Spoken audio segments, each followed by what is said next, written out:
ربي بالمصطفى بلغ مقاصدنا واغفر لنا ما مضى يا واسع الكرم يا ربي بالمصطفى بلغ مقاصدنا واغفر لنا ما مضى يا واسع الكرم بشر وليس كالبشر بل هو ياقوتة والناس كالحجر يا ربي بالمصطفى بلغ مقاصدنا واغفر لنا ما مضى يا واسع الكرم والآل والصحب ثم التابعين فهم أهل التقى والنقى والحلم والكرم يا ربي بالمصطفى بلغ مقاصدنا واغفر لنا ما مضى يا واسع الكرم يلا بها يلا بحسن الخاتمة يلا بها يلا بها يلا بحسن الخاتمة يا ربي بالمصطفى بلغ مقاصدنا واغفر لنا ما مضى يا واسع الكرم. Bismillah. Alhamdulillah wassalatu wassalamu ala Rasulillah. Qala musannifu rahimahullah ta'ala. Wa dama naf'an bihi wa bi ulumihi wa bi asfarihi fid dharain amin ya rabbal alamin. Lihat ini enak. Bahasan masalah akhlak tasawuf.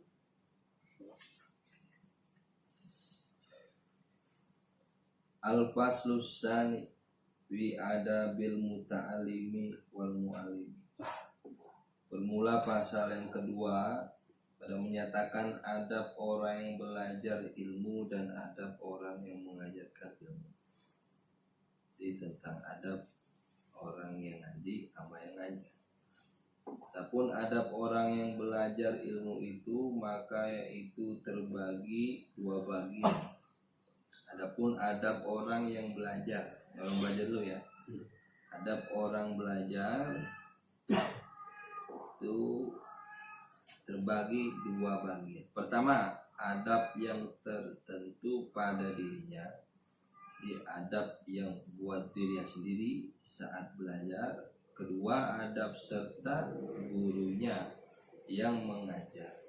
Kedua, adab tentang dia yang mengaji terhadap yang mengajar kan dia. Adapun adab yang tertentu bagi dirinya itu 7 perkara. Jadi bagian pertama tentang akhlak dia ngaji ya, untuk diri sendiri ya. Yang belajar berarti ini. Yang belajar nih ada 7. Jadi ada adab dia dewek lagi ngaji, ada adab dia sama gurunya. Yang bagian pertama ada 7 perkara. Bermula adab yang pertama itu menyucikan hati daripada sifat yang kejahatan dan segala perangai yang kecelaan di dalam hati seperti riya dan ujub dan ibar sombong dan hasud dan lainnya daripada segala sifat kecelaan dan membaiki hati ya, dengan bersifat akan sifat yang kepujian seperti ikhlas dan benar dan zuhud.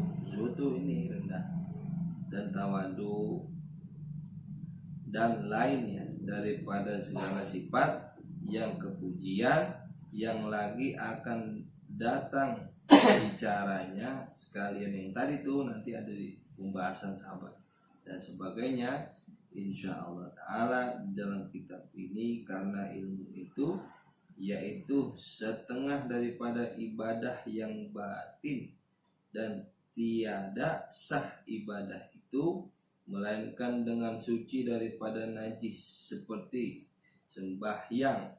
Maka ya tiada sah ia yang orang sembahyang tuh melainkan dengan suci daripada najis yang terbit pada tempatnya dan badannya dan kainnya.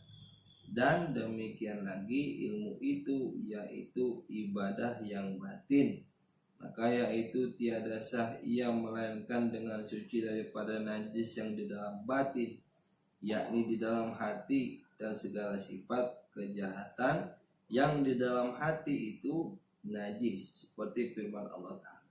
Jadi gini, tadi kan dikatakan bahwa ya perkara pertama untuk orang yang ngaji itu menghilangkan sifat-sifat yang jelek di dalam hati. Artinya apa? Jangan kita punya niatan ngaji mana biar bisa ngajar, nggak boleh. Kita punya ngaji tapi niatnya mau ngajar, itu nggak boleh.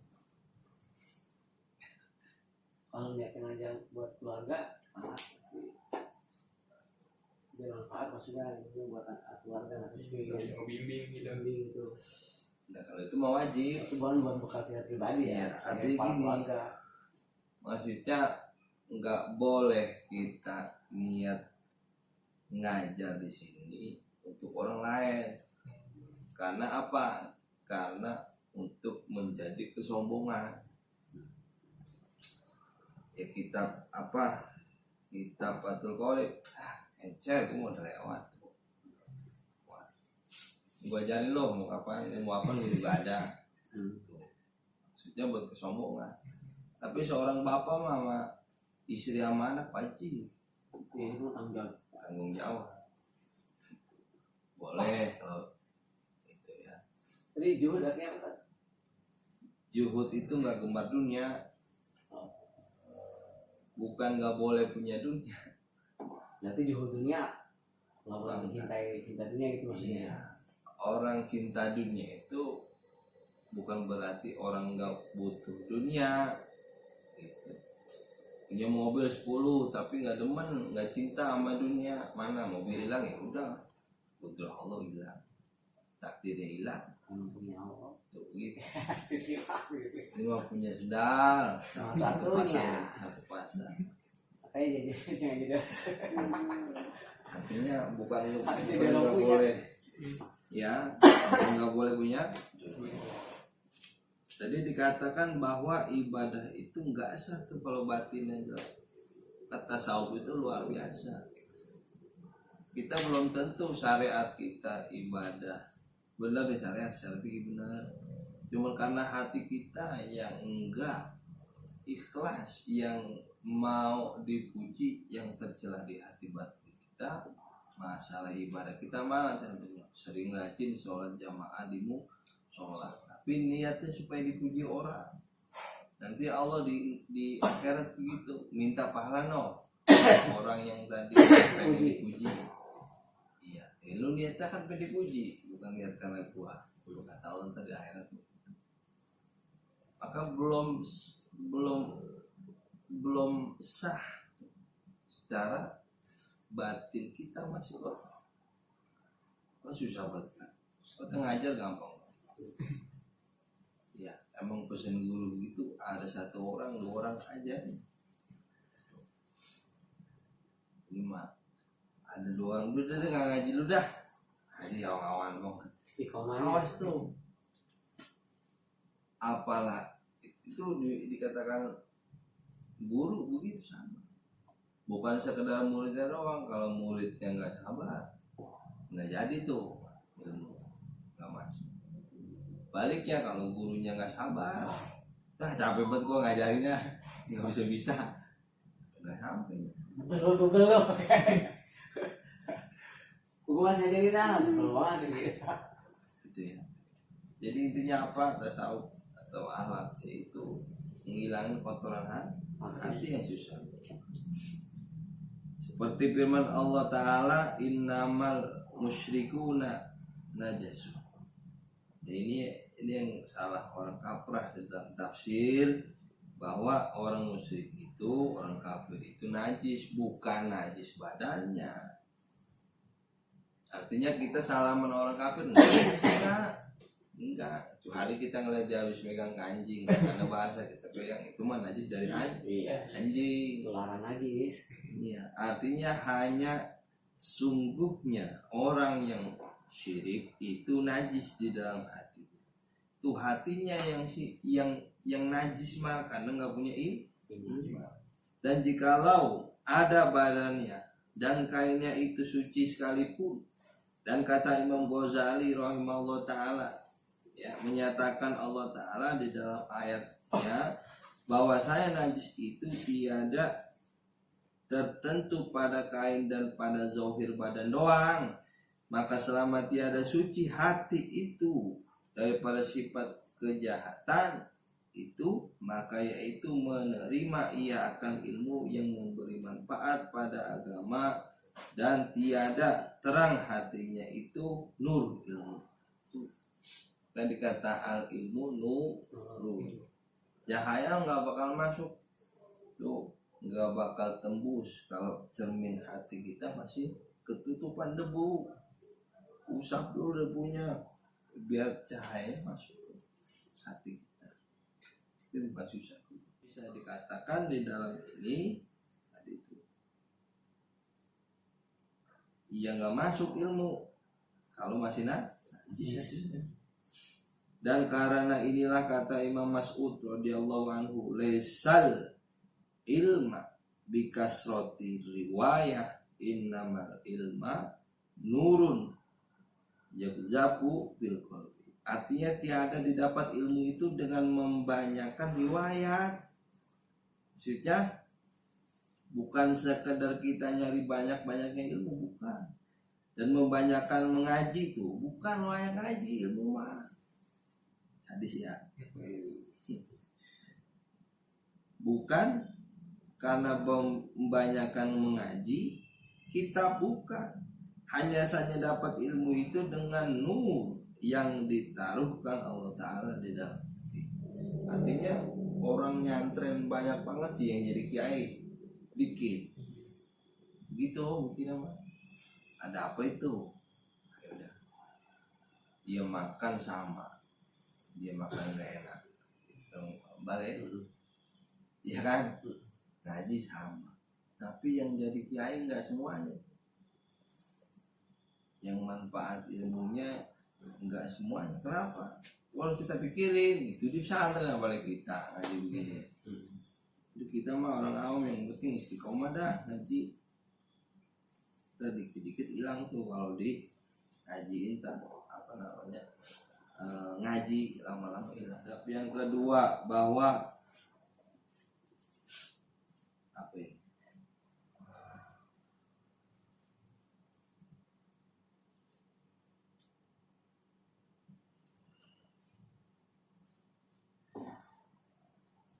Mengangkusangkan hati daripada masgul kepada dunia. Maksudnya menghilangkan hati kita nih sibuk kepada dunia dan menjauh daripada masgul dengan anak dan istri.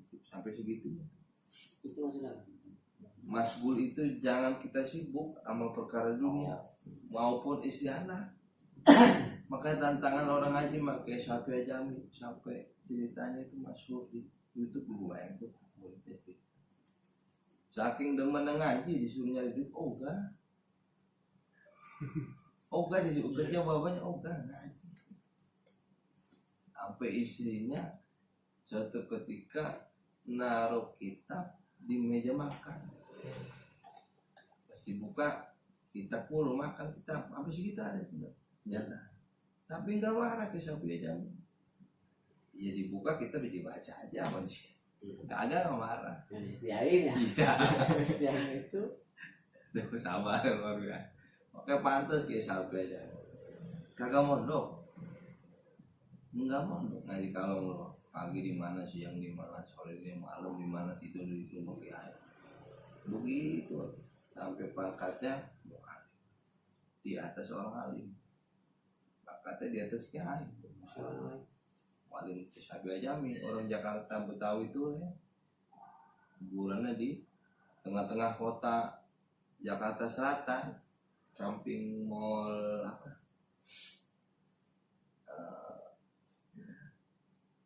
Daerah Kebayoran. Dan bahagia kali. Dari City, Encit. Percis samping mall. Oh, ada kiai gede di situ. Tengah-tengah kota yang Jakarta itu luar biasa. Banyak godaannya. Tapi dia bisa jadi pangkat mu'alim di atas orang alim. Ya. Jika kita begini kan kita kan di kota begitu mau ngaji teman ngajak nongkrong. Iya. Entar ada anu. Dia bisa gitu ya. Iya. Dengan ilfiknya Kalau kiai di gunung mah ngaji wajar. bedanya Godaannya dikit, makanan juga nggak ada bakso. Iya. Sama coba di kota beneran.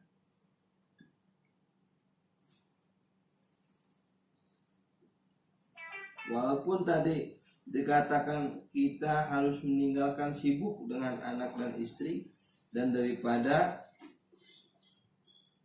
jual beli bahkan dagang boleh, jangan kebuatan masgul, maksudnya jangan sibuk banget. Oh yang ngaji mengaji, dagang anak bini bilang gue mau ngaji udah malam, tadi gue udah kerja nyari duit udah. Dan daripada segala yang bikin masgul akan hati supaya selesai hatinya bagi menuntut ilmu doang, karena firman Allah Ta'ala ma ja'alallahu li rajulin bin qol bina fi jauh. Artinya tiada menjadikan Allah Ta'ala bagi laki-laki itu daripada dua hati di dalam rongganya, yakni tiada masuk ilmu itu di dalam hati seorang Islam, ya, seorang Islam bimbang ia akan suatu yang lain daripadanya. Jadi maksudnya bagi laki-laki itu daripada dua hati dalam rongganya itu, hatinya kan hati ada dua rongganya, tiada akan masuk tuh ilmu, ya. Hati seorang Islam yang bimbang ia akan suatu yang lain daripadanya. Artinya apa? Pas nuntut ilmu mah bener-bener tinggalin yang bimbang-bimbang, kan susah banget itu. Jadi jangan lihat begini, jangan bilang ngaji mah ya asal ngaji udah gugurin kewajiban, temu guru ya ngopi, jangan sekali gitu kan. Tapi jangan ada pikiran gue mah emang kagak tujuan jadi ustaz, biasa aja ngaji mah emang ada tujuan aja, jangan ya gitu. Jangan kepikiran sekali dulu buka majlis sekali nggak kepikiran. Ya orang minta ngaji juga nggak kepikiran. Kayak malam Jumat malam minggu datang kagak. Lu udah borak dong tuh, ya kan? Soal tegrogoin, yang ngeroin apa? Saya yang nggak gitu biasa aja ketemu, yang mau ikut mana tuh mau Jumat di rumah. Nah itulah perjalanan. Artinya walaupun itu kita ngajari apapun, tapi ilmu agama kan dipakai buat sehari-hari sampai mati. Pakai udah begitu aja. Untuk ngilangin kebodohan, untuk bisa ibadah gitu. Jangan banyakin zikir dong, jangan tuh. Emang begitu dari dulu, kalau udah berzikir, kamu ngaji antar kan nyalain kiai mulu dah. Kita pakai bener ya, nyalain mulu. Tinggi bener loh bos. Lihat coba lihat. siapa gitu ngomong saudara yang demen jikiran kagak demen sama ngaji.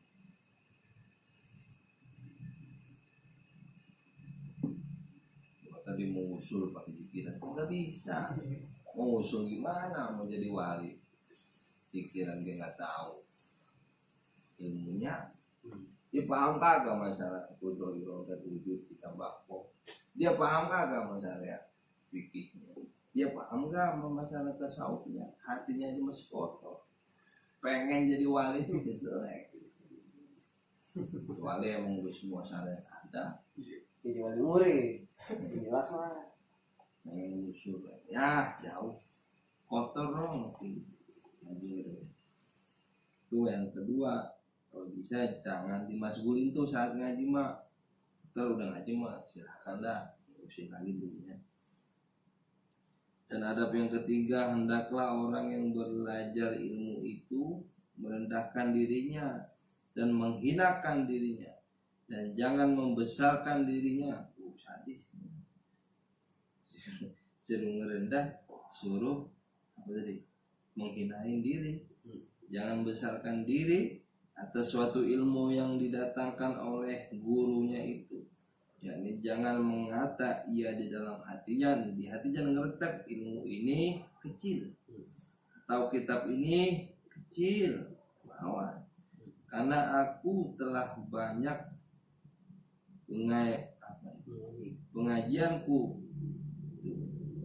aku udah banyak ngaji kecil itu mah. Lu belajar apa? Ada yang benar, ada pernah sih mah ada banyak. Walaupun sekedar bercanda banyak bahasanya banyak. Mengapa guruku itu menyuruh akan daku mengaji kitab kecil ini? Artinya gini, terkadang ada di kalangan santri emang dia santrinya udah ya istilahnya udah pernah ngaji yang gede-gede, pas ngaji kitab kecil aja ya kecil. Kenal gitu ya. Padahal masih banyak kitab yang kecil-kecil dia belum tahu. Udah kecil-kecil aja Qorib ketemuin gitu. Yang gede-gede mah tambahan doang. Ya satu sisi kita pandang gini aja ya, bagusnya ada yang baca kita gede. Tapi jangan, yang penting hatinya ini mah jangan ngatain. Orang baca kita gede, kita mikir bagus, ada yang baca kita ulama saya ngarang, ada yang baca. Ngaji kita kecil, yang biasa kita gede, jangan sombong. Jangan udah sering ngaji di guru-guru yang gede, ngaji di guru kecil, diajakin misalkan tuh hati ada yang ngeletak. Kalau emang nggak mau ngaji atau misalkan nggak sempet bisa ikut ngaji yang kecil, jangan menghina, biasa. Banyak kalangan santri. Ya orang ngaji, sering ngaji guru kopal, ngaji, sebagainya. Saya lanjut aja ya. Gitu. Hati-hati. Enggak semua orang itu punya semua ilmu kan. Ada dokter bisa nggak melukis? Nggak bisa kan, jelek lukisan. Dokter bisa nggak yang pekerjaan hina? Tapi dia nggak bisa. Banyak. Jadi motor bisa nggak? Nggak bisa. Dokter gigi juga bisa ngobatin yang lain. Spesialis. Jangan hati itu jangan begitu tuh bilangin.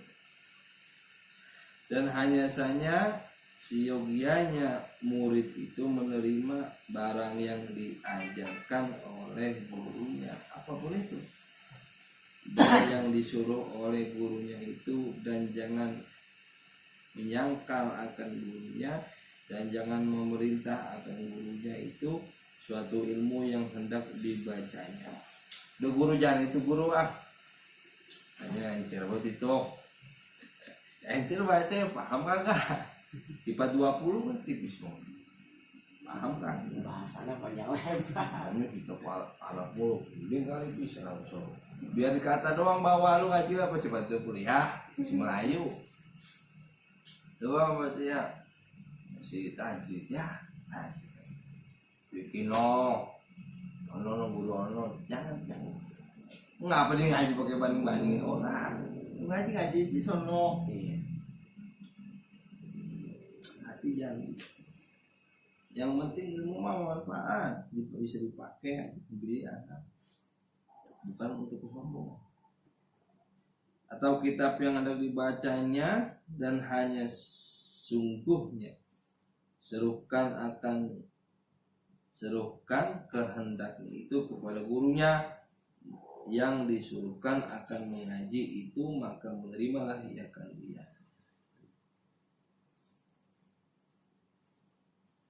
Kayak cerita ini ya kayak Fahrudin Al-Batawi itu waktu dia udah mondok di mana gitu. Akhirnya dia disuruh gurunya ke Muallim Syafi'i aja. Ada berapa orang yang mungkin satu terus Kiai Syafi'i aja ngajarin kita kecil pada protes mau yang lain kali Lebih protes. iya senyumin doang kayak Syafi'i. Akhirnya ya namanya muallim tuh yang pangkatnya mulia dibaca kaget kita kecil tapi penerangan itu bukan yang penting kan penerangannya bukan kitabnya. Baru dari situ dia ngakuin bahwa ini baru orang alim dan nggak pernah ini Syafi'i aja itu nggak akhlaknya luar biasa, nggak pernah ngebelakangin orang, nggak pernah marah, murid tuan luar biasa. Orang kiai Jawa tuh kalau misalkan ditinggal di Jakarta tuh minta salam kalau pulang dari pondok, salamin muallim sampai aja sampai heran sampai hormatnya loh. Padahal nggak pernah ketemu, baru dengar doang. Di Jakarta ada muallim. Orang pada pandangan gitu, di kota ada orang pinter ya. Jadi kampung mau pinter wajar ya. Pasti ada jarang. Ini makanya paham lu lewat. Di kampung rajin ngaji wajar, di kota rajin ngaji. Tantangannya lebih Itu. Dan seyogianya bagi murid itu bahwa mengkali atas berkhidmat kan gurunya supaya dapat berkah daripada gurunya itu, karena adalah Sayyidina Abdullah bin Abbas berkhidmat akan gurunya Sayyidina Zaid bin Sabit. Tiap-tiap berjalan gurunya itu, maka Sayyidina Abdullah bin Abbas menghampirkan akan kendaraan gurunya itu supaya kendaraan gurunya itu serta menyampai ia akan kendaraan gurunya itu, maka berkata Sayyidina Zaid bin Sabit, lepaskan olehmu hai anak mamak Rasulullah SAW. Maka jawab Sayyidina Abbas, maksudnya mah dituntun kudanya, guru kita tuntun, dia pakai nuntun ribet. Demikianlah disuruh akan kami perbuatan dengan orang yang besar, kami dan guru dan ulama kami. Maka lalu mencium Sayyidina Zaid itu akan tangan Sayyidina Abdullah bin Abbas, karena Sayyidina Abbas ini kan anak mamanya Rasulullah, berarti sepupu ya, mama kan anak mamanya encing ya, sepupu sepupunya Rasulullah. Zaid bin Sabit gurunya Sayyidina Abbas. Sayyidina Abbas nyium tangan Zaid Sabit, Zaid Sabit nyium tangan Sayyidina. Makanya suka-suka ada kiai ada Habib ketemu nyium tangan dulu. Kayak ceritanya dulu Gus Dur sama Habib Unzir kan katanya ribut. Yang ribut mah kan jamaahnya yang pada tolol. Iya, lu kan ya pada ribut salah Gusdur sama Habib Munsif. Kata-kata mah muridnya pada tolol, ngaji kagak, saking gilanya sama guru. Tapi pas ketemu di bandara mah itu luar biasa. Kata Gus Dur datang nyium tangan Habib Munsif nyium tangan. Kata Gus Dur, ini dia wali. Terus kata Habib Munsif, ini dia wali gede.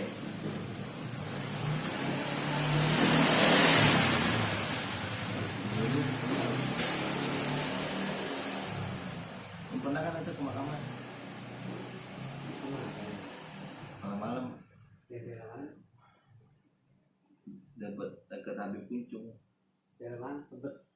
Iya. Ya Tebet. Jadi ini Habib Puncung itu sono paling cak itu kan makam semua keluarga Habib yang paling cakep Habib Munsif.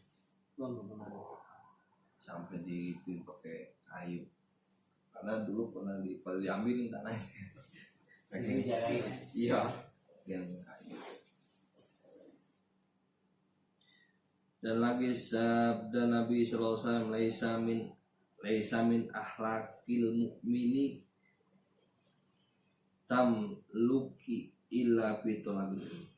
Artinya tiada daripada sifat orang mukmin itu menghinakan dirinya dengan sebab menuntut akan suatu hajat kepada manusia, melainkan pada menuntut ilmu. Paham nggak?